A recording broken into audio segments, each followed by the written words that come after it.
ആലപ്പുഴയിലും കടലാക്രമണത്തിൻ്റെ അവസ്ഥ കുറച്ച് മോശമായി എന്നാണ് വന്നത്. ആലപ്പുഴയിൽ നിന്ന് കാര്യമായി മഴ പെയ്ത ദിവസം കൂടിയാണ് ഈ വാർത്താപ്പകലിൽ നല്ല മഴയുണ്ടായിരുന്നു.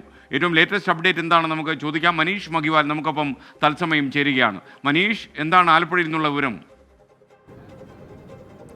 ഇന്ന് ഉച്ചയ്ക്ക് ശേഷമാണ് ആലപ്പുഴ ജില്ലയിലെ തീരദേശ മേഖലയിൽ പല സ്ഥലങ്ങളിലും കടൽ പ്രക്ഷുബ്ധമാവുകയും കടൽ ആക്രമണം രൂക്ഷമാവുകയും ചെയ്തത്. ആലപ്പുഴയിൽ പ്രത്യേകിച്ചും വിയാനി, ആലപ്പുഴ ചള്ളിക്കടപ്പുറം മേഖലയിൽ കടൽ അതിരൂക്ഷമാണ്. ഈ രീതിയിൽ കടൽ ഈ തീരത്തേക്ക് ആഞ്ഞടിക്കുന്ന ഒരു രീതിയാണുള്ളത്. അങ്ങനെ ഉച്ചയ്ക്ക് ശേഷം ഇവിടെ ഏകദേശം ഒരു 50 മീറ്ററോളം ഭാഗം നിൽക്കുന്നത് ആലപ്പുഴ ചള്ളിക്കടപ്പുറത്താണ്. ഇവിടെ ഏകദേശം 50 മീറ്ററോളം ഭാഗത്തെ ഈ തീരദേശ മേഖലയിലെ തീരം കടൽ കവർന്നു. ആ രീതിയിലേക്ക്, അതായത് ഫിഷിംഗ് ഹാർബറാണ് തൊട്ടടുത്തുള്ളത്. ഫിഷിംഗ് ഹാർബർ ഏകദേശം ഏതാനും മീറ്ററുകൾ മാത്രമാണുള്ളത്.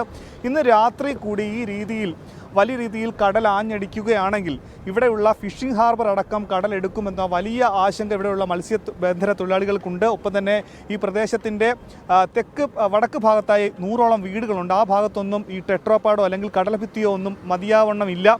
ആ പ്രദേശത്തെ 100ഓളം വീടുകളിലേക്കടക്കം വെള്ളം കയറുമെന്ന വലിയ ആശങ്കയുണ്ട്. ഒപ്പം തന്നെ തീരദേശ റോഡുകളിലേക്കടക്കം വെള്ളം കയറുമെന്ന ആശങ്കയുണ്ട്. ഇവിടെ നമുക്ക് ഈ ദൃശ്യങ്ങൾ കാണുന്ന പോലെ ഏകദേശം ഇവർ പറയുന്നതനുസരിച്ച് ഏകദേശം ഒരു 1/2 കിലോമീറ്ററോളം ഭാഗം കഴിഞ്ഞ ഏകദേശം ഒരു 1.5 വർഷത്തിനിടയിൽ 1/2 കിലോമീറ്ററോളം ഭാഗം ഇവിടെ നിന്നും പടിഞ്ഞാറോട്ടുള്ള ഭാഗം കടലെടുത്തിരുന്നു. അങ്ങനെ ഈ രീതിയിൽ വലിയ രീതിയിൽ കടൽ ഇവിടെ തീരം കടലെടുക്കുന്ന സാഹചര്യമുണ്ട്. ഇവിടെയുള്ള ആളുകളൊക്കെ തന്നെ അതുകൊണ്ട് ഏത് നിമിഷം ഈ ഹാർബർ കടലെടുക്കുമോ എന്നുള്ള വലിയ ആശങ്കയിലുള്ളത്. എന്താ ഇപ്പോഴത്തെ അവസ്ഥ? ഇപ്പോഴത്തെ അവസ്ഥ എന്ന് പറഞ്ഞു കഴിഞ്ഞാൽ കഴിഞ്ഞ കുറേ ദിവസങ്ങളായിട്ട് കടൽ കര കവർന്നെടുക്കുകയാണ്. ഈ ശരിക്കും പറഞ്ഞാൽ ഈ പുന്നപ്രയുടെ തീരപ്രദേശത്തിൻ്റെ മൃഗീയ ഭാഗവും ഈ വർഷം കടലെടുത്ത് എല്ലാ മൺസൂൺ കാലത്തും ഓരോ 200-250 1/2 കിലോമീറ്റർ വീതം എല്ലാ വർഷവും പോകും. ഇപ്പോൾ സ്വാഭാവികമായിട്ടുള്ള പ്രശ്നം എന്ന് പറഞ്ഞു കഴിഞ്ഞാൽ ഏറ്റവും പ്രധാനപ്പെട്ട പ്രശ്നം എന്ന് വെച്ചാൽ ഫിഷ് ലാൻഡ് വടക്കോശം താമസിക്കുന്ന 150-ലധികം താമസിക്കുന്ന ജനങ്ങളുണ്ട്. ഈ ഫിഷ് ലാൻഡിൻ്റെ തെക്കോശം മാത്രമേ പുലിമുട്ടുള്ളൂ, ടെട്രോപാഡ് കൊണ്ടുള്ള. ഫിഷ് ലാൻഡ് മുതൽ വടക്കോട്ട് ആലപ്പുഴ വരെ ടെട്രോപാഡ് ഉപയോഗിച്ചുള്ള പുലിമുട്ടില്ല. അതുകൊണ്ട് തന്നെ ഫിഷ് ലാൻഡിൻ്റെ വടക്കോശത്തു കൂടി വടക്ക് കിഴക്കോട്ട് കടൽ കയറുകയാണ്.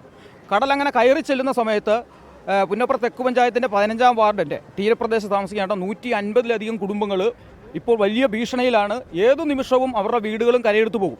അതോടൊപ്പം തന്നെ 10,000-കണക്കിന് മത്സ്യബന്ധനം നടത്തുന്ന മത്സ്യാനുബന്ധ തൊഴിലാളികളുടെ ജീവിതമാർഗ്ഗമായിരുന്നു ഈ പുന്നപ്ര ഫിഷ് ലാൻഡ് എന്ന് പറയുന്നത്.